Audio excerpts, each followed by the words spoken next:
संध्या का समय था। वह स्त्री गायों का दूध निकालने जा रही थी, लेकिन उसे कहाँ पता था कि काल उसका पीछा कर रहा था। अचानक कहीं से एक जहरीला सांप आया और उस स्त्री को उसने डस लिया और पीछे रह गया निसहाय और लाचार उसका बालक, सिर्फ 5 साल की आयु का। लेकिन आखिर कौन थी यह स्त्री जिसकी ऐसे अकाल मृत्यु हो गई? और वो बालक, अब उसका क्या होगा? कौन आश्रय देगा अब उसे? चलिए कार्तिक मास की इस विशेष कथा में श्रवण करते हैं श्रीमद् भागवतम से ये सुंदर प्रसंग। श्रीमद् भागवतम के प्रथम स्कंद के प्रथम अध्याय में श्लोक संख्या 3 में कहा गया है, निगमकल्पतरोर्गलितं फलं शुकमुखादमृत द्रवसंयुतं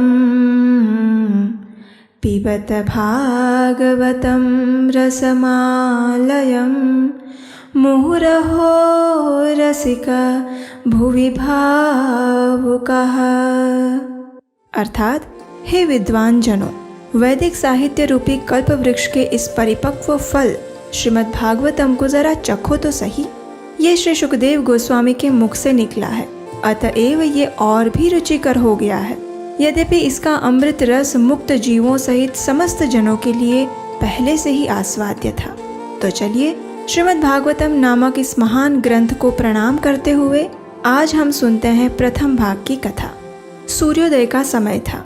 वेदों के रचयिता श्री व्यास देव सरस्वती नदी में स्नान करके बद्रिकाश्रम के निकट शम्याप्रास में स्थित अपने आश्रम में ध्यान अवस्था में बैठे थे।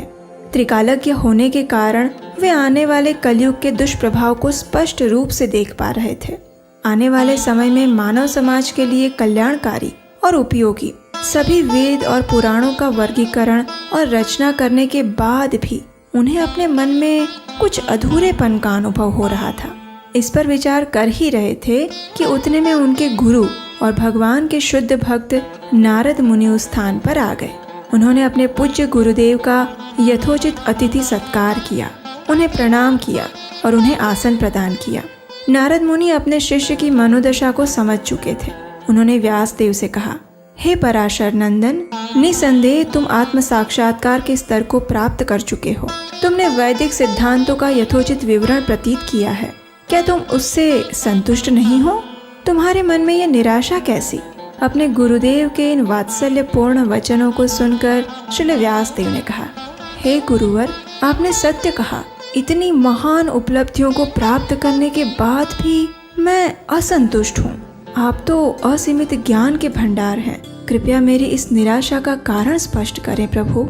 इसके उत्तर में नारद मुनि ने कहा, हे वत्स, ऐसा कोई भी ज्ञान और सिद्धांत जो परम भगवान को संतुष्ट नहीं करता उसे अर्थहीन माना जाता है। तुमने अपने ग्रंथों में धर्म, अर्थ, काम और मोक्ष को तो प्रस्तुत कर दिया है, लेकिन तुमने पूर्ण पुरुषोत्तम परम भगवान की कीर्ति तथा उनकी अद्भुत दिव्य लीलाओं का वर्णन नहीं किया। जो ज्ञान भगवान के साकार पहलू को निर्दिष्ट नहीं करता, वह आत्मा को पूर्ण संतुष्टि कैसे प्रदान कर सकता है? इसलिए तुम परम भगवान की दिव्य लीलाओं पर मनन करके एक ऐसे अनोखे ग्रंथ का निर्माण करो जिसे सुनने मात्र से लोग भव बंधन से मुक्त हो सके।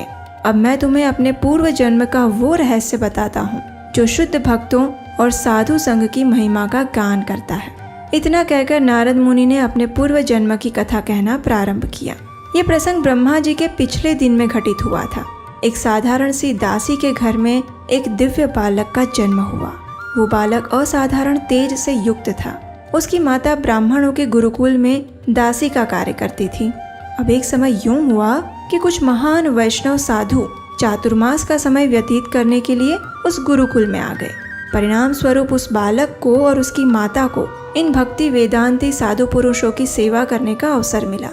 ये साधु भी समदृष्टि युक्त थे, इसलिए उन्होंने इस नन्हे से बालक पर विशेष अनुकंपा दिखाई। हालांकि वह बालक छोटा था, लेकिन फिर भी वह आत्मसंयमी था। ना तो वह आवश्यकता से अधिक बातें करता और ना ही अन्य बच्चों के साथ खेलने कूदने में उसकी कोई रुचि थी। अब एक दिन क्या हुआ कि उन साधु पुरुषों की अनुमति लेकर उस बालक ने उनके भोजन का उच्छिष्ट प्रसाद खा लिया। अब ऐसा करने से उस बालक के समस्त पाप नष्ट हो गए। और उन साधु पुरुषों की सेवा करने के कारण उस बालक के हृदय में भगवत भक्ति के प्रति आकर्षण जागृत हुआ। अब नियमित रूप से वह इन साधुओं से भगवान श्री कृष्ण की दिव्य लीलाओं का श्रवण करने लगा और इसके फलस्वरूप वह बालक निरंतर भगवान के चिंतन में लीन रहने लगा। जब चातुर्मास पूरा हुआ तो उन भक्ति वेदांती साधुओं का जाने का समय आ गया, लेकिन जाने से पहले उन्होंने उस बालक को परम भगवान से संबंधित गोपनीय ज्ञान प्रदान किया और इस प्रकार उस 5 वर्ष के बालक ने भक्तिमय सेवा का ज्ञान प्राप्त कर लिया। अब एक दिन संध्या के समय उस बालक की माता गायों का दूध निकालने के लिए जा रही थी, लेकिन वो नहीं जानती थी कि काल उसकी प्रतीक्षा कर रहा है। अचानक कहीं से एक जहरीला सांप आया और उस स्त्री को उसने डस लिया और पीछे रह गया निसहाय और लाचार उसका बालक, सिर्फ 5 साल की आयु का। लेकिन ये कोई साधारण बालक थोड़ी ना था। वो बालक अब आत्मज्ञानी बन चुका था, इसलिए उसने इसे परम भगवान की इच्छा के रूप में ही स्वीकार किया। अपनी माता का अंतिम संस्कार संपन्न करके उसी क्षण उस बालक ने घर को त्याग दिया और उत्तर दिशा की ओर चल पड़ा। मार्ग में अनेक नदियां, तालाब, पहाड़, नगर, शहरों, खेत खलिहानों को पार करता हुआ वो बालक एक जंगल में जा पहुंचा। ये जंगल सर्प, भेड़िए और उल्लू से भरा हुआ था। उस बालक ने पास के एक सरोवर से जल पिया और स्नान किया। शरीर में नवीन ऊर्जा का संचार होते ही वह एक वटवृक्ष के नीचे बैठ गया और उसके गुरुजनों ने उसे जिस प्रकार सिखाया था उसी प्रकार वह अपने हृदय में परम भगवान के ऊपर ध्यान केंद्रित करने लगा। जैसे ही उस बालक का ध्यान परम भगवान श्री कृष्ण के चरणों में केंद्रित हुआ तो उसके अंदर दिव्य प्रेम के लक्षण प्रकट होने लगे। उसकी आंखों से अश्रु बहने लगे। भगवान श्री कृष्ण उसके हृदय में प्रकट हो चुके थे और उन्हें देखकर वह बालक इतना भाव विभोर हो गया कि वह ना तो स्वयं को देख पाया और ना ही भगवान को। जब भगवान उसके हृदय कमल से अप्रकट हुए तो वह बालक अत्यंत विह्वल हो उठा और बार बार उन्हें देखने का प्रयास करने लगा। उसके ऐसे प्रयासों को देखकर एक दिव्य आकाशवाणी हुई और वो भगवान की वाणी थी। भगवान ने कहा, हे बालक, मुझे दुख है कि अब इस जन्म में तुम मेरा दर्शन दोबारा प्राप्त नहीं कर पाओगे। कोई भी मनुष्य भौतिक कल्मशों से संपूर्ण मुक्त हुए बिना मुझे प्राप्त नहीं कर सकता, लेकिन मैं तुम्हें आश्वस्त करता हूँ कि तुम्हारी भक्ति में कोई बाधा नहीं आएगी। इस शरीर का त्याग करने के बाद भी तुम्हारी स्मरण शक्ति यथावत बनी रहेगी और इस भौतिक संसार को त्यागने के बाद तुम मेरे पास आध्यात्मिक जगत में आओगे। भगवान की इस दिव्य वाणी को सुनकर उस बालक ने कृतज्ञता का अनुभव किया। विनम्र और द्वेष रहित होकर परम भगवान के पवित्र नामों का जप और कीर्तन करते हुए वह संपूर्ण पृथ्वी में आजीवन भ्रमण करता रहा और अंत में जब उसकी मृत्यु हुई तो उसे एक आध्यात्मिक दिव्य शरीर प्राप्त हुआ, ऐसा शरीर जो भगवान के पार्षदों के लिए होता है। जब ब्रह्मा जी का दिन समाप्त हुआ तो भगवान नारायण प्रलय जल में लेट गए। संपूर्ण भौतिक जगत प्रलय में समाविष्ट हो रहा था। उस समय ब्रह्मा जी तथा भौतिक तत्वों के साथ साथ ये बालक भी भगवान के श्वास के द्वारा उनके शरीर में प्रविष्ट हो गया। जब ब्रह्मा जी की रात्रि पूरी हुई और दिन का प्रारंभ हुआ तो यही बालक फिर एक बार ब्रह्मा जी के पुत्र के रूप में प्रकट हुआ और फिर वे कहलाए नारद मुनि। और बस उसी समय से नारद मुनि भगवान श्री कृष्ण द्वारा उन्हें दी गई वीणा पर भगवान की लीलाओं और गुणों का गायन करते हुए भौतिक और आध्यात्मिक जगत में विचरण करते रहते हैं। भगवान की शुद्ध प्रेमा भक्ति का उपदेश देकर वे कई जीवों का उद्धार भी करते हैं। तो ये थी नारद मुनि के जन्म की कथा। लेकिन क्या आप जानते हैं जिन्होंने स्वयं इस सृष्टि की रचना की और जो नारद मुनि के भी पिता है, वैसे ब्रह्मा जी का जन्म कैसे हुआ था? अगर इस पूर्ण कार्तिक मास के दौरान आपको हमारे द्वारा किया गया इस वैदिक प्रमाणभूत कथाओं का प्रचार कार्य अच्छा लगा है तो आप हमें स्क्रीन पर दिए गए नंबर पर इस कार्य को आगे बढ़ाने के लिए आर्थिक सहयोग भी भेज सकते हैं। आपके सहयोग से हमें उत्साह मिलेगा और वैदिक धर्म का अधिक से अधिक लोगों तक प्रचार भी होगा। तो चलिए कार्तिक मास के इन अंतिम दिनों में अपनी भक्ति को और तीव्र बनाते हैं और परम भगवान श्री कृष्ण से उनकी शुद्ध भक्तिमय सेवा की याचना करते हैं। क्या आप जानते हैं ब्रह्मा जी की भी आयु है और वे भी 100 वर्षों तक जीते हैं। चलिए आपको एक छोटी सी गणना से हमारी सामान्य भाषा में समझाते हैं। तो देखिए, आप सब जानते हैं कि 4 युग होते हैं, सतयुग, त्रेता युग, द्वापर युग और कलयुग। सतयुग हमारे मानवीय वर्षों की गणना अनुसार 17,28,000 वर्षों तक रहता है। उसी प्रकार त्रेता युग 12,96,000 वर्षों तक, द्वापर युग 8,64,000 वर्षों तक और कलयुग जिसमें हम अभी जी रहे हैं वो 4,32,000 वर्षों तक चलता है। जब कलयुग समाप्त हो जाता है तो फिर से सतयुग प्रारंभ होता है और फिर त्रेता, फिर द्वापर और फिर से कलयुग। इस प्रकार चारों युग का साइकिल चलता रहता है। जब ऐसे चारों युगों का 1,000 बार साइकिल पूरा होता है तो ब्रह्मा जी का सिर्फ एक दिन पूरा होता है। फिर प्रलय आता है और फिर उनकी रात्रि प्रारंभ होती है और उनकी रात्रि भी इतनी ही लंबी होती है, यानी 1,000 चतुर्युग की। इस प्रकार ब्रह्मा जी 100 वर्षों तक जीते हैं। है ना इंटरेस्टिंग। लेकिन जब ब्रह्मा जी का एक दिन पूरा होता है तो फिर एक प्रलय आता है और तीनों लोग उसमें समाविष्ट हो जाते हैं। 1,000 चतुर्युग बीतने के बाद जब उनकी रात्रि समाप्त होती है और फिर से दिन प्रारंभ होता है तो फिर से वे इस भौतिक जगत की सृष्टि करते हैं। तो आज की कथा में हम उसी विषय की चर्चा करेंगे कि किस प्रकार ब्रह्मा जी का जन्म होता है और वे सृष्टि की रचना करते हैं। ये जानकारी हमें श्रीमद् भागवतम के 3 स्कंद में प्राप्त होती है, जहाँ मैत्रेय ऋषि विस्तार पूर्वक विदुर जी को सृष्टि की रचना के विषय में बता रहे थे। ये उस समय की बात है जब ब्रह्मा जी का दिन समाप्त हो रहा था और उनकी रात्रि प्रारंभ होने वाली थी। अचानक ही भगवान संकर्षण, जो कि अपने फनों पर इस पूरे ब्रह्मांड को धारण करते हैं, उनके मुख से प्रलय अग्नि प्रज्वलित हो उठी। ऐसी अग्नि जो तीनों लोकों को नष्ट कर देती है। उसकी लपटें तीनों लोकों में फैल चुकी थी। इस अग्नि के ताप से बचने के लिए भृगु आदि ऋषि एवं महर लोक के निवासी जनलोक में रहने के लिए चले गए और फिर प्रारंभ हुआ इस सृष्टि का प्रलय। महाभयंकर संकर्षण के मुख से निकलती हुई प्रलय अग्नि 100 दिव्य वर्षों तक संपूर्ण ब्रह्मांड को भस्म करती रही और फिर से 100 दिव्य वर्षों तक प्रचंड तूफान और मूसलाधार वर्षा प्रारंभ हुई। इस वर्षा के कारण समुद्रों में बाढ़ आ गई और फिर तीनों जगत इस प्रलय जल में डूब गए। सूर्य और चंद्रमा ने अपना तेज खो दिया और फिर प्रलय जल के ऊपर भगवान विष्णु अनंत शेष पर योग निद्रा में लेट गए। अब आप सोच रहे होंगे कि अगर सब कुछ नष्ट हो गया तो फिर हम सब बद्ध जीवात्माएं कहाँ चली गई, हमारा क्या हुआ? क्योंकि आत्मा तो अमर है ना, उसका तो नाश नहीं होता। तो देखिए, जब प्रलय जल में सब कुछ नष्ट हो गया तो सभी बद्ध जीवात्माएं अपने अपने सूक्ष्म शरीर के साथ महाविष्णु के शरीर में प्रविष्ट हो गई और इस प्रकार 1,000 चतुर्युग बीत गए। ब्रह्मा जी की रात्रि समाप्त हो गई। अब फिर से ब्रह्मा जी का दिन प्रारंभ होने वाला था और इस सृष्टि की रचना होने वाली थी।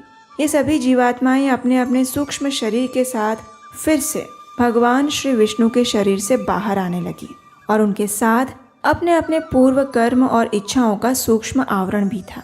अपनी इस दूषित अवस्था के कारण वे सभी जीवात्माएं नीले रंग की दिख रही थी।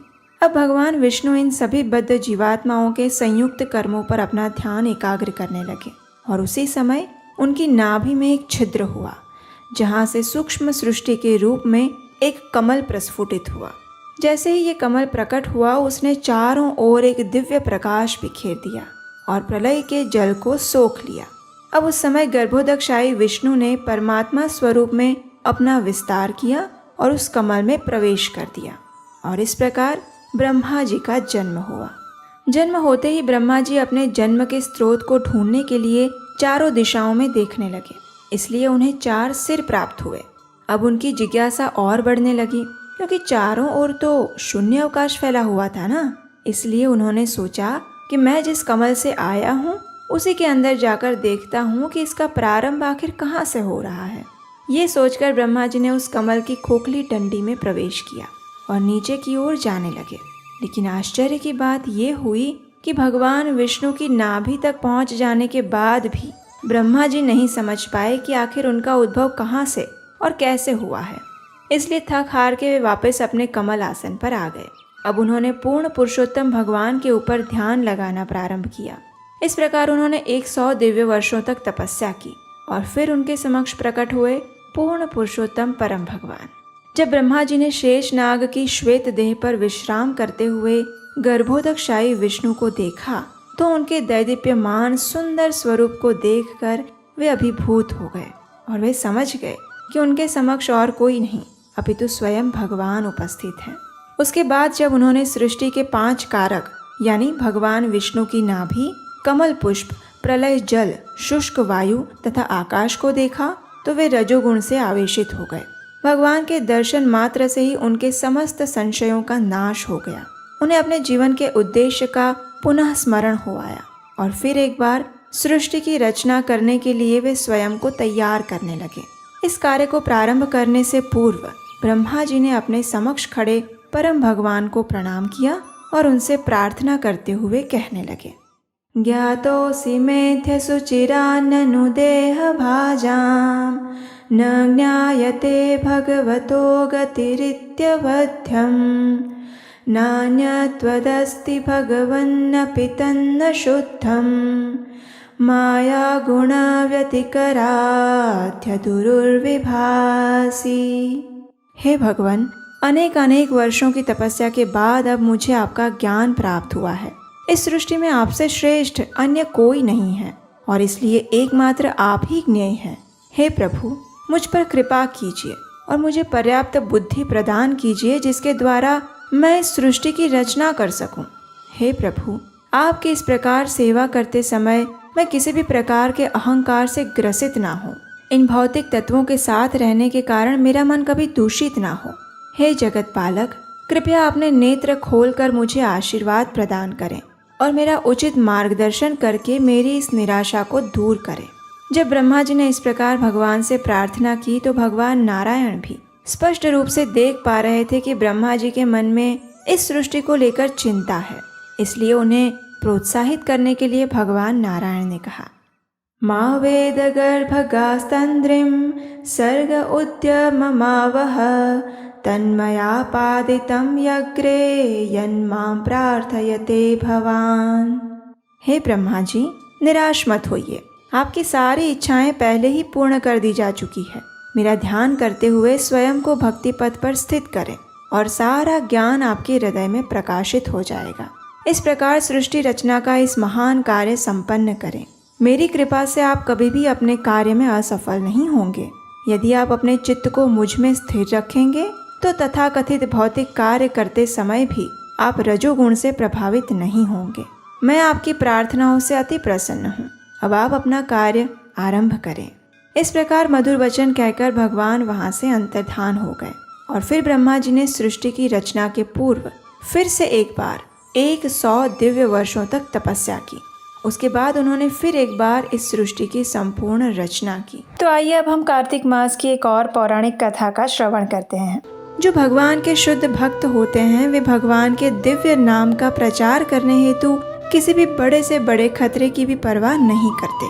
उसके लिए फिर उन्हें आशीर्वाद मिले या अभिश्राप, उनके जीवन का उद्देश्य तो मात्र भगवान के नाम, रूप और लीलाओं का प्रचार करना होता है। एक बार ऐसा ही एक अनजान खतरा मोड़ लिया था नारद मुनि ने। अब क्या हुआ था कि उस समय ब्रह्मा जी के दिन का प्रारंभ हुआ था। उनकी इच्छा यही थी कि उनकी संतानें आगे चलकर इस सृष्टि का विस्तार करें।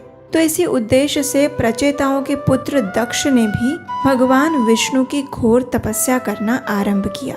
अनेक वर्षों तक उन्होंने कठोर अनुष्ठानों का पालन किया और भगवान श्री हरि को हंस गुह्य प्रार्थनाएं अर्पित की। दक्ष द्वारा किए गए इतने कठोर परिश्रम और प्रार्थनाओं को सुनकर भगवान श्री विष्णु उनके ऊपर प्रसन्न हुए और उस पवित्र स्थान पर प्रकट हुए। कृतपादः सुपर्णां से प्रलम्बाष्ट महाभुजः चक्रशङ्खासि चर्मेषु धनुः पाशगदाधरः पीतवासा घनश्यामः प्रसन्नवदने क्षणः वनमाला निविताङ्गो लसच्छ्रीवत्सकौस्तुभः महाकिरीटकटकः स्फुरन्मकरकुण्डलः काञ्च अङ्गुलीयवलय नूपुराङ्गदभूषितः। सुंदर पीताम्बर से सुशोभित भगवान नारायण के चरण कमल गरुड़ के कंधों पर टिके हुए थे। उन्होंने अपनी अष्टभुजाओं में अनेक शस्त्र धारण किए थे। उनकी सुंदर गहरी नीली देह विलक्षण आभूषणों से सुसज्जित थी और श्री हरि के पीछे नारद मुनि तथा देवराज इंद्र सहित अनेक देवतागण उनका स्तुति गान कर रहे थे। भगवान का ऐसा दैदीप्यमान स्वरूप देखकर पहले तो दक्ष घबरा गए, फिर किसी प्रकार उन्होंने हिम्मत जुटाई और अत्यंत आनंद पूर्वक भगवान को प्रणाम अर्पित किया। इस दिव्य प्रेम आवेश में दक्ष कुछ बोल नहीं पाए, लेकिन भगवान तो उनके मन की बात जानते थे ना, इसलिए उन्होंने दक्ष से कहा, हे प्राचेतस, मुझ में तुम्हारी दृढ़ श्रद्धा होने के कारण आज तुमने दिव्य आनंद के स्तर को प्राप्त किया है। तुम्हारी भक्ति और तपस्या के सुयोग से तुम्हारा जीवन सफल हो गया है। प्रिय दक्ष, पंचजन प्रजापति की सुशील पुत्री है आसक्नी। मैं चाहता हूँ तुम उनके साथ विवाह करो और फिर धर्मयुक्त जीवन के साथ तुम दोनों सैकड़ों संतानें उत्पन्न करो। आगे चलकर तुम्हारी संतानें भी इस सृष्टि के विस्तार का कार्य करें, लेकिन मेरी कृपा से तुम और तुम्हारी संतानें भक्ति पूर्वक मेरी सेवा भी कर पाओगे। इस प्रकार दक्ष को आदेश देकर भगवान श्री हरि वहाँ से अंतर्धान हो गए और प्रजापति दक्ष ने भगवान के आदेश का अक्षरशः पालन किया। भगवान की माया शक्ति के प्रभाव से दक्ष ने अपनी पत्नी आसक्नी के गर्भ से 10,000 पुत्रों को उत्पन्न किया। उनका नाम पड़ा हर्यश्व। ये सभी पुत्र विनम्र और आज्ञाकारी थे। अब दक्ष ने उन्हें संतान उत्पत्ति का आदेश दिया, इसलिए इस कार्य से पूर्व तपस्या करने हेतु वे सभी पुत्र पश्चिम दिशा में स्थित नारायण सर नामक पवित्र तीर्थ स्थान में चले गए। वहां जाकर दक्ष के उन 10,000 पुत्रों ने घोर तपस्या की। अपने पिता की आज्ञा का पालन करने के लिए वे शारीरिक और मानसिक रूप से शुद्ध हो चुके थे, लेकिन अब भगवान के शुद्ध भक्त नारद मुनि को ये बात अच्छी नहीं लगी। उन्होंने सोचा कि दक्ष के ये सभी पुत्र कितने तेजस्वी है, क्या ये सब व्यर्थ में पारिवारिक जीवन में फंसना चाहते हैं? क्यों ना मैं उन्हें परम आध्यात्मिक उपदेश सुनाऊं, जिससे कि उनका जीवन सफल हो जाए। बस ये सोचकर नारद मुनि पहुंच गए दक्ष के उन 10,000 पुत्रों के पास। वहां जाकर नारद मुनि ने उन्हें गुह्यतम पहेलियों के साथ एक दिव्य उपदेश दिया, और इस उपदेश का सार यही था कि यह भौतिक संसार नश्वर है, इसलिए तुम्हारे जैसे मुक्ति पथ के योग्य मनुष्यों को कृष्ण भावनामृत का परमोच्च मार्ग स्वीकार करना चाहिए और सदा के लिए इस जन्म मृत्यु के चक्र से मुक्त होना चाहिए। नारद मुनि के उपदेश को सुनकर हर्यश्व आध्यात्मिक जीवन के तत्व को समझ गए। उनका अज्ञान रूपी अंधकार नष्ट हो गया और दिव्य चेतना प्रकाशित हो गई, और फिर उन्होंने नारद मुनि को अपने गुरु के रूप में स्वीकार किया, उनकी प्रदक्षिणा की और कभी भी पारिवारिक जीवन में न बंधने का निर्णय लेकर उस दिशा में चले गए जहाँ से कोई वापस लौट कर नहीं आता। इस प्रकार हर्यश्वों को भक्ति पथ का मार्ग दिखाकर नारद मुनि प्रसन्नता पूर्वक फिर से संपूर्ण ब्रह्मांड में विचरण करने लगे। कुछ समय बाद उन्होंने दक्ष के पास जाकर ये सूचना दी कि अब उनके पुत्र परम आध्यात्मिक मार्ग पर गमन कर चुके हैं, इसलिए वे आपकी संतान उत्पत्ति की इच्छा पूर्ति हेतु वापस नहीं लौटेंगे। जब दक्ष ने यह सुना तो वे अत्यंत दुखी हो गए, लेकिन ब्रह्मा जी ने किसी प्रकार उन्हें आश्वस्त किया। तत्पश्चात दक्ष ने अपनी पत्नी पांचजनी के गर्भ से 1,000 और पुत्रों को उत्पन्न किया। उन्हें भी दक्ष ने उसी प्रकार संतान उत्पत्ति का आदेश देकर तपस्या करने हेतु नारायण सर भेजा, और फिर एक बार वही हुआ जो पहले हुआ था। दक्ष के इन मेधावी पुत्रों के ऊपर नारद मुनि को करुणा आ गई, और फिर एक बार वे उनका भी उद्धार करने के लिए वहां पहुंच गए। नारद मुनि ने उन्हें भी परम सत्य का ज्ञान प्रदान किया और उन्हें समझाया कि वे भी अपने बड़े भाइयों के पथ का अनुसरण करें। अब देखिए, नारद मुनि एक बार किसी पर कृपा कर दें तो उनकी कृपा दृष्टि कभी विफल नहीं जाती। तो बस दक्ष के ये 1000 पुत्र भी अपने बड़े भाई की भांति ही सांसारिक जीवन की सारी इच्छाओं को त्याग देते हैं और वैराग्य का मार्ग स्वीकार करके उस पथ पर निकल पड़ते हैं। ये देखकर नारद मुनि बड़े प्रसन्न हुए, लेकिन इस ओर दक्ष प्रजापति को कुछ अपशुकन दिखने लगे थे। अब ऐसी बातें छिपाई कहाँ छिपती है, तो बस उन्हें भी इधर उधर से समाचार मिल ही गया कि उनके पुत्रों का दूसरा दल भी नारद मुनि की बातों में आकर वैराग्य पथ पर चला गया है। ये सुनकर प्रजापति दक्ष को बड़ा क्रोध आया और शोक भी हुआ। अब देखिए, भगवान के शुद्ध भक्त नारद मुनि जानते थे कि यदि कोई व्यक्ति शोक में है तो वह कृष्ण भक्ति को जल्दी स्वीकार कर लेता है। इसलिए अब वे प्रजापति दक्ष को भी भौतिकवादी जीवन से मुक्त करने के उद्देश्य से वहां पहुंच गए। लेकिन ये तो प्रजापति दक्ष थे। जैसे ही उन्होंने नारद मुनि को देखा तो तो क्रोध में वे तमतमा उठे, उनके होंठ कांप रहे थे और उन्होंने नारद मुनि को अत्यंत कटु वचन कहना प्रारंभ किया। दक्ष ने नारद मुनि से कहा, अरे मूर्ख, तुम जैसे लोग साधुओं के वस्त्र तो पहन लेते हो, लेकिन वास्तव में पाखंडी होते हो। एक तरफ भगवान के सेवक होने का दावा करते हो और दूसरी ओर इतना घृणित कार्य करने में तुम्हें जरा भी लाज नहीं आई?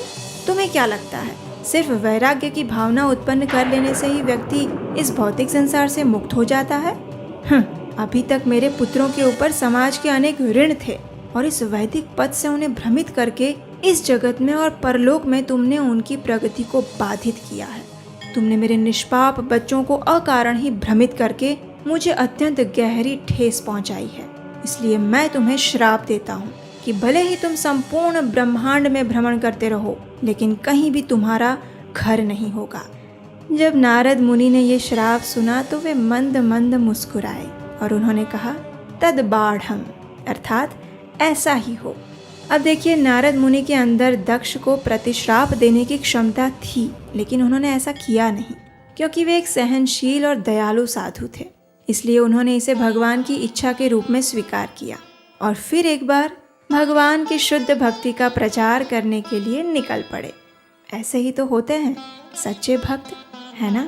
तो आइए अब हम कार्तिक मास की एक और पौराणिक कथा का श्रवण करते हैं। एक समय देवराज इंद्र अपनी सभा में अपनी पत्नी शची देवी के साथ उच्च सिंहासन पर बैठे थे। उनके आसपास वसुगण, रुद्रगण, आदित्यगण, सिद्धगण, अश्विनी कुमार तथा अनेक ऋषि मुनि विराजमान थे।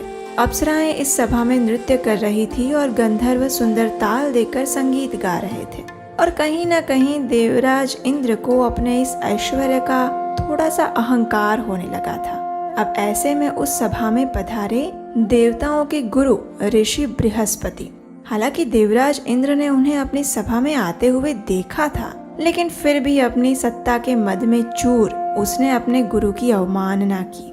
ना तो इंद्र अपने स्थान से उठे और ना ही उन्होंने अपने गुरु का यथोचित आदर सत्कार किया। ये देखकर बृहस्पति समझ गए कि अब देवराज इंद्र के पतन का समय आ चुका है और वे चुपचाप उस स्थान को छोड़कर चले गए। अब जैसे ही गुरु बृहस्पति वहां से अदृश्य हुए तो इंद्रदेव को भी अपनी भूल का भान हुआ और अपने इस दुष्कृत्य पर पश्चाताप करते हुए वे कहने लगे, ओह, ये मैंने कितना घृणित कार्य कर दिया। मैंने अपने भौतिक ऐश्वर्य के अहंकार में आकर अपने ही गुरु का अपमान किया है। इस पाप का प्रायश्चित करने हेतु मुझे इसी क्षण उनसे जाकर क्षमा याचना करनी होगी। मुझ जैसे व्यक्ति सभी लोकों में निंदनीय है, जो अपने गुरु का सम्मान नहीं करता। ये सोचकर इंद्रदेव अपने गुरु बृहस्पति के पास क्षमा मांगने के लिए जाते हैं, लेकिन बृहस्पति वहां से अदृश्य हो जाते हैं। सभी देवतागण उन्हें ढूंढने का प्रयास करने लगे, लेकिन उनमें से कोई भी देवताओं के गुरु बृहस्पति को नहीं ढूंढ पाए। अब देखिए, इस अवसर का लाभ उठाया असुरों ने। जैसे उन्हें पता चला कि देवताओं ने अपने गुरु का अपमान कर दिया है और अब बृहस्पति उनके साथ न होने के कारण वे असहाय हो चुके हैं, तो उसी क्षण असुरों के गुरु शुक्राचार्य के निर्देशन में उन्होंने स्वर्ग पर आक्रमण कर दिया। अब असुरों के सामने देवताओं की भयंकर पराजय हुई।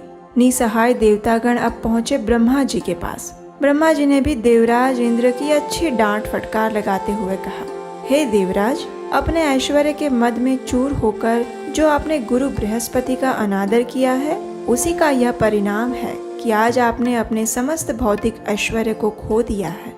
अब एक कार्य करो, जब तक देवगुरु बृहस्पति वापस नहीं लौटते तब तक तुम त्वष्टा के पुत्र विश्वरूप के आश्रय में जाओ। उनका चरित्र शुद्ध है और अनेक तपस्याओं द्वारा उन्होंने अपने अंदर ब्रह्म तेज को प्राप्त किया है। लेकिन याद रहे, इस विश्वरूप का संबंध माता की ओर से असुरों के साथ भी है, इसलिए वह असुरों के साथ भी समान रूप से ही व्यवहार करता है।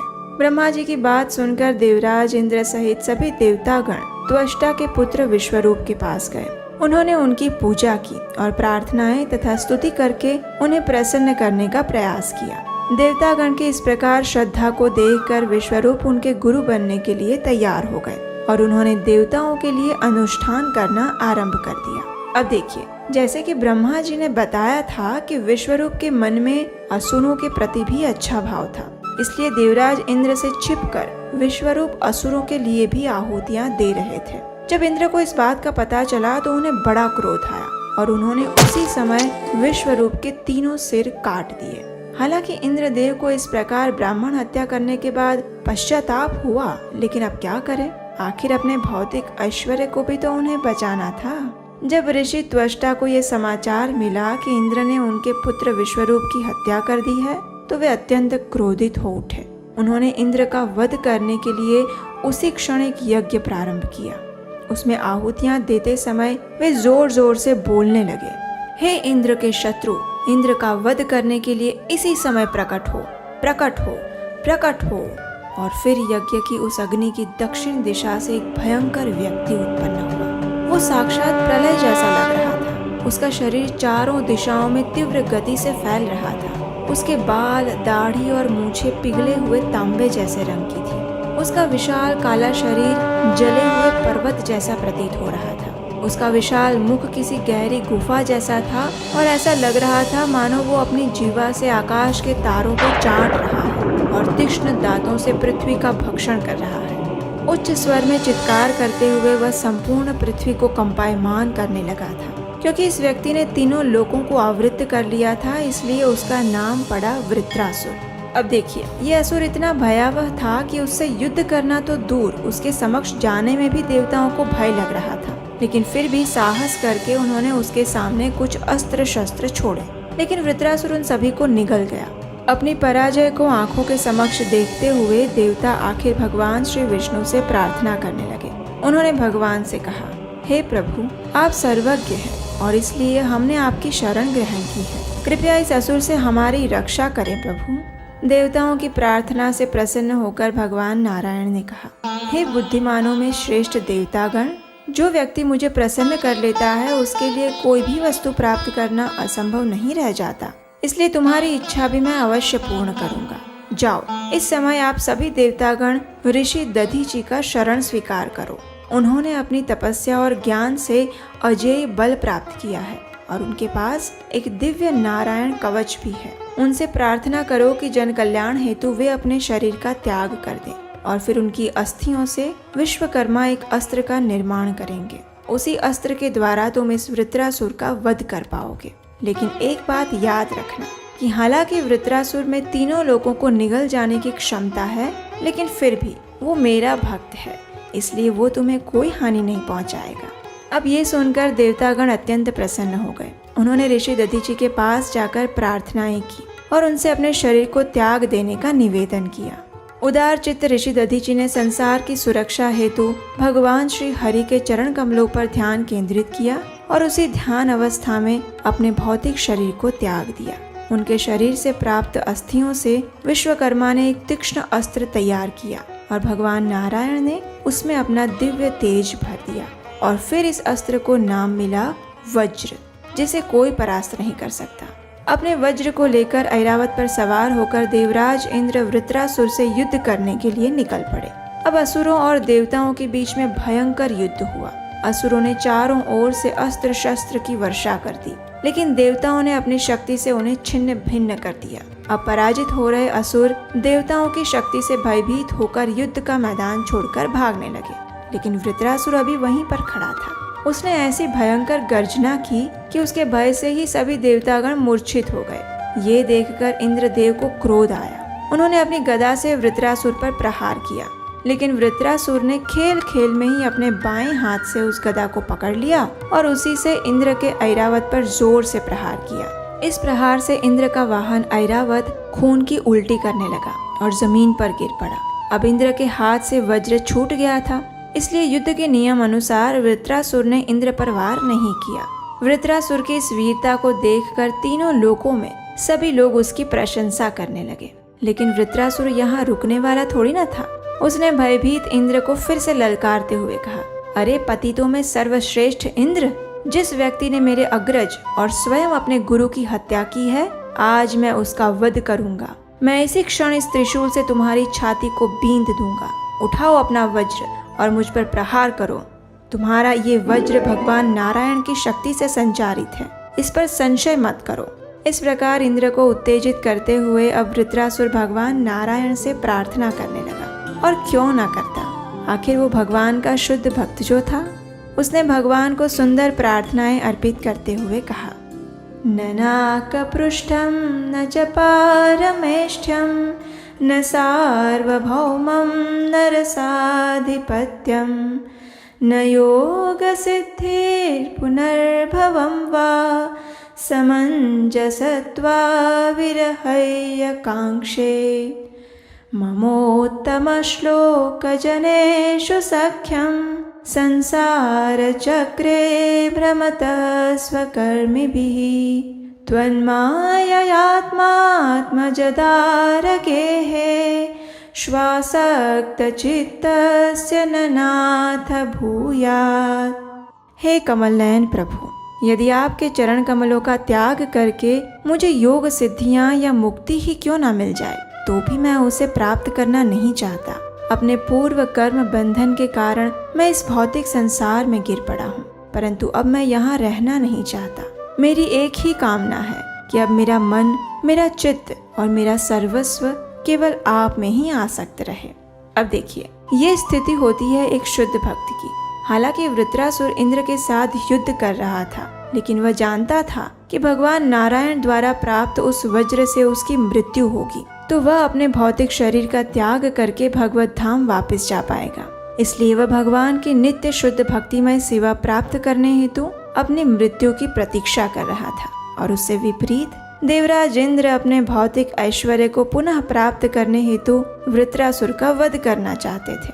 आखिर फिर एक बार वृत्रासुर ने अपने शब्दों द्वारा इंद्र को उत्तेजित किया और उन पर त्रिशूल का प्रहार किया। इसके उत्तर में इंद्र ने भी वज्र द्वारा वृत्रासुर की दोनों भुजाओं को काट दिया और अंत में वृत्रासुर का सिर एक उचित समय पर जमीन पर गिर पड़ा। उसकी आत्मा ने शरीर से निकलकर वैकुंठ में प्रवेश किया और वे पुनः भगवान संकर्षण के सनातन पार्षद बन गए।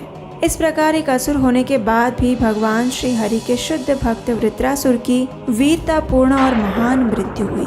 हालांकि देवराज इंद्र को अपना समस्त भौतिक ऐश्वर्य पुनः प्राप्त हुआ, लेकिन वृत्रासुर को उससे भी ऊपर का स्थान प्राप्त हुआ, इस भौतिक संसार से मुक्ति और भगवान के नित्य धाम में उनकी सेवा।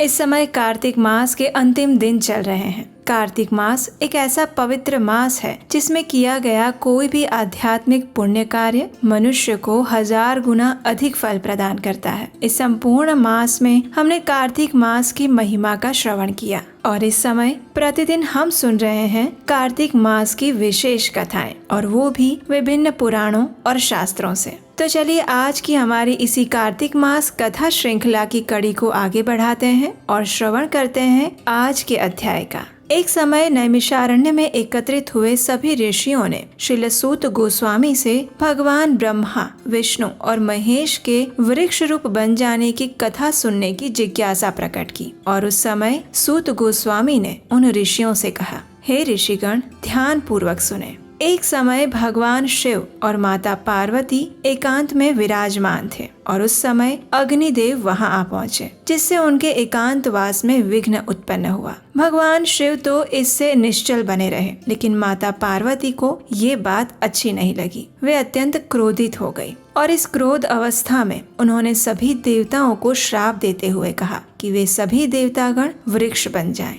माता पार्वती के इस श्राप के कारण भगवान विष्णु गया में जाकर पीपल का वृक्ष बने, भगवान शिव काशी में जाकर वट वृक्ष बन गए और ब्रह्मा जी पलाश का वृक्ष बन गए। और तभी से पीपल, वट वृक्ष और पलाश का पूजन किया जाता है। जब सूत गोस्वामी ने इस रहस्य को उजागर किया तो सभी ऋषिगण ने पूछा, हे सूत गोस्वामी, पीपल वृक्ष के पूजन की महिमा क्या है, और ये भी बताएं कि रविवार के दिन पीपल का पूजन क्यों नहीं किया जाता है। तब सूत गोस्वामी ने ऋषियों की जिज्ञासा को शांत करते हुए एक और कथा कह सुनाई। उन्होंने कहा, हे ऋषिगण, इस संदर्भ में अब मैं आपको एक वृत्तांत सुनाता हूँ, ध्यान से श्रवण करें। समुद्र मंथन के समय 14 रत्नों में से कौस्तुभ मणि और लक्ष्मी देवी को प्राप्त करके भगवान विष्णु ने देवी लक्ष्मी के साथ विवाह किया। उस समय लक्ष्मी देवी ने भगवान से कहा था कि जब तक मेरी बड़ी बहन दरिद्रा का विवाह नहीं हो जाता तब तक मैं कैसे विवाह कर सकती हूँ। इस समस्या का समाधान करने के लिए भगवान विष्णु ने दरिद्रा का विवाह उद्दालक ऋषि से करवाया। दरिद्रा का स्वरूप अत्यंत कुरूप था। वो रंग से काली थी, उसकी आंखें लाल थी और बाल बिखरे हुए थे। लेकिन भगवान विष्णु के कहने पर ऋषि उद्दालक ने दरिद्रता से विवाह कर लिया और उसे अपने आश्रम में ले आए। आश्रम में जाकर जब दरिद्रा ने वेद पाठ हवन इत्यादि होते हुए देखा तो उसने ऋषि से कहा, हे मुनिवर, मैं ऐसे सुवासित स्थान पर कदापि नहीं रह सकती। मैं तो ऐसे स्थान को पसंद करती हूँ जहाँ चोर, जुआरी, ब्राह्मणों का निरादर करने वाले मलिन लोग रहते हैं। ये सुनकर उद्दालक ऋषि दुखी हो गए और उन्होंने दरिद्रा से कहा, ठीक है, मैं ऐसे स्थान को ढूंढ कर आता हूँ। इतना कहकर वे आश्रम से बाहर चले गए। उनके जाने के बाद दरिद्रा ने कई समय तक उनकी प्रतीक्षा की और रुदन करने लगी। उसके रुदन का स्वर लक्ष्मी जी के कानों तक पहुंचा। ये सुनकर देवी लक्ष्मी ने भगवान विष्णु से कहा, हे स्वामी, ऋषि द्वारा त्यागने से मेरी बहन दुखी है, आप जाकर उसे सांत्वना दीजिए। तब भगवान विष्णु देवी लक्ष्मी के साथ उद्दालक ऋषि के आश्रम में पहुंचे और उन्होंने दरिद्रा से कहा, हे दरिद्रा, तुम पीपल के वृक्ष में वास करो। पीपल मेरा ही अंश स्वरूप है। जो कोई भी व्यक्ति कार्तिक मास की पूर्णिमा तिथि को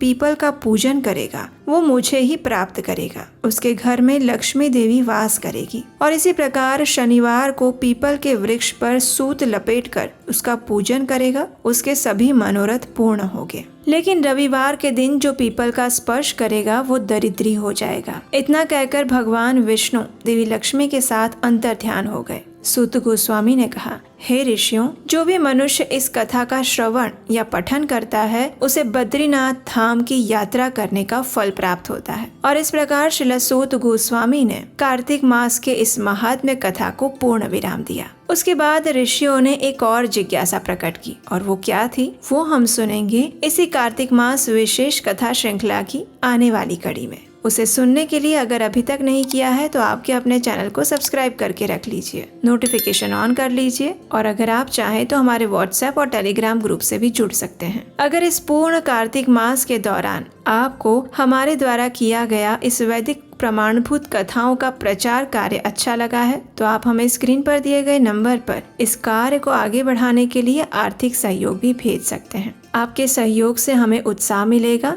और वैदिक धर्म का अधिक से अधिक लोगों तक प्रचार भी होगा। तो चलिए कार्तिक मास के इन अंतिम दिनों में अपनी भक्ति को और तीव्र बनाते हैं और परम भगवान श्री कृष्ण से उनकी शुद्ध भक्तिमय सेवा की याचना करते हैं। वृंदाय तुलसी देव्याय प्रियाय केशवस्य च कृष्ण भक्ति प्रदे देवी सत्यवत्यै नमो नमः। हे वृंदे, हे तुलसी देवी, आप भगवान केशव की प्रिया है। हे कृष्ण भक्ति प्रदान करने वाली सत्यवती देवी, आपको मेरा बारंबार प्रणाम है। नमो नमः तुलसी कृष्ण प्रेयसी, नमो नमः राधा कृष्ण सेवा पवो एहि अभिलाषी, ये तुम्हार शरण लो तार वांछा पूर्ण हो, कृपा करी करो तारे वृंदावन वासी। नमो नमः तुलसी कृष्ण प्रेयसी, नमो नमः मोरा एहि अभिलाष, विलास कुंजे दियो वास, नयने हेरिबो सदा युगल रूप राशि। एहि निवेदन धर सखीर अनुगत करो, सेवाधिकार दिए करो निज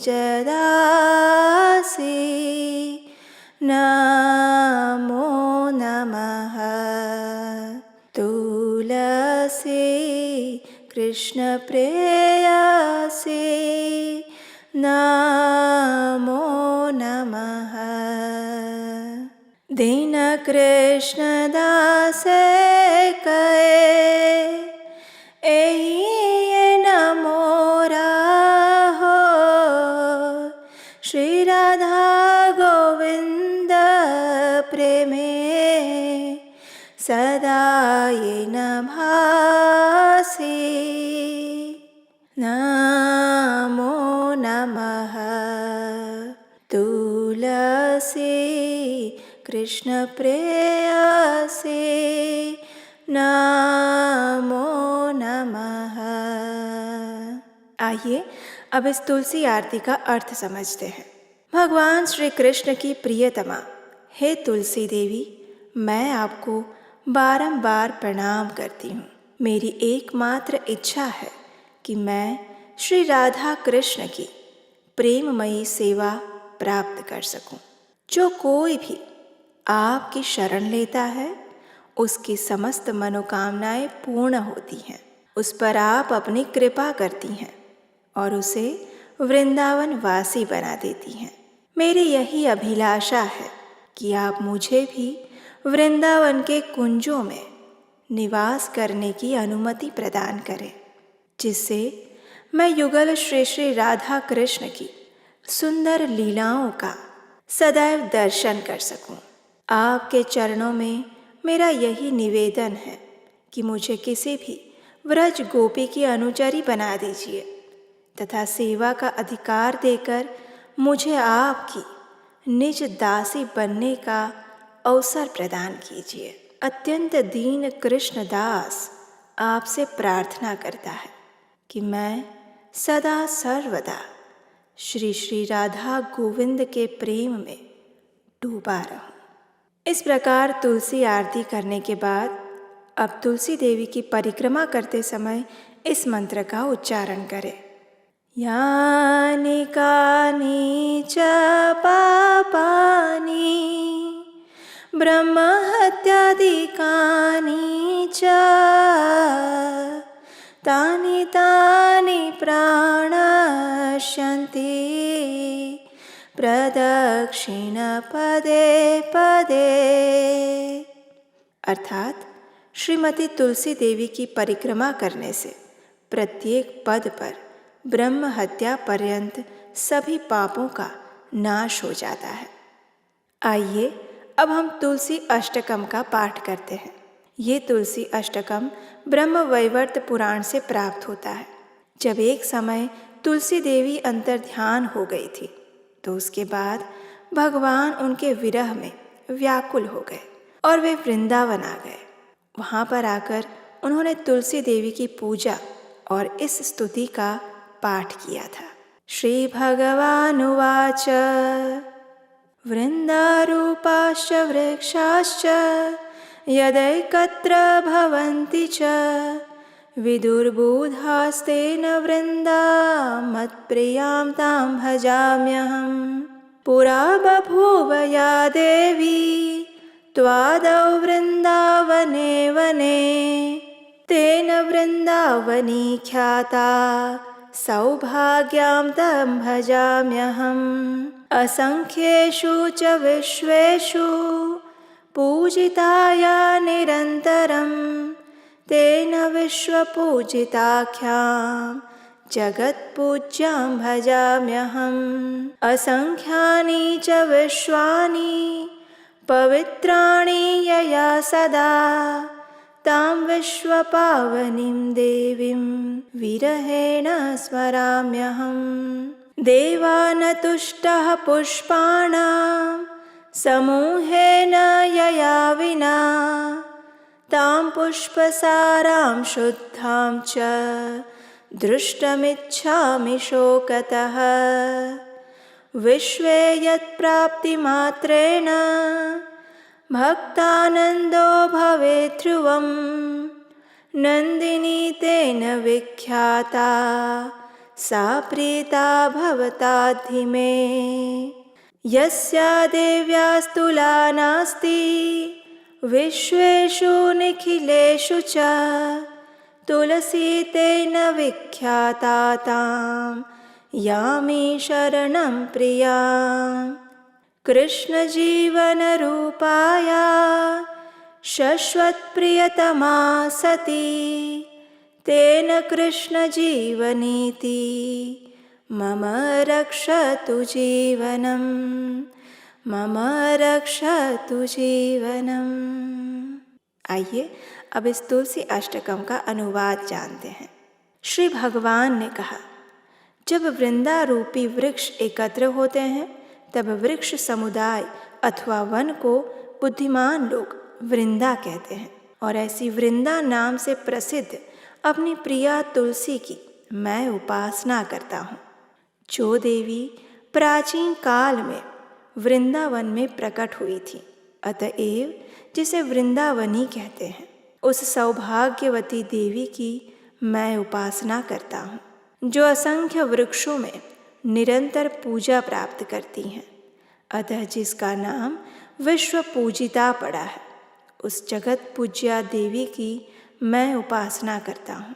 हे देवी, जिसने सदा अनंत विश्वों को पवित्र किया है, उस विश्व पावनी देवी का मैं विरह पूर्वक आतुर होकर स्मरण करता हूँ, जिसके बिना अन्य पुष्प समूहों के अर्पण करने पर भी देवता प्रसन्न नहीं होते। ऐसी पुष्प सारा, पुष्पों में सारभूता शुद्ध स्वरूपिणी तुलसी देवी का मैं शोक से व्याकुल होकर दर्शन करना चाहता हूँ। संसार में जिसकी प्राप्ति मात्र से भक्त परम आनंदित हो जाता है, और इसीलिए नंदिनी नाम से जिसकी प्रसिद्धि ख्यात है, वही भगवती तुलसी अब मुझ पर प्रसन्न हो जाए, जिस देवी की अखिल विश्व में कोई तुलना नहीं है, अतएव जो तुलसी कहलाती हैं, उस अपनी प्रिया की मैं शरण ग्रहण करता हूँ। वह साध्वी तुलसी वृंदा रूप से भगवान श्री कृष्ण की जीवन स्वरूपा है, और उनकी सदा प्रियतमा होने से कृष्ण जीवनी नाम से विख्यात है। वही देवी तुलसी मेरे जीवन की, मेरे प्राणों की रक्षा करे, रक्षा करे।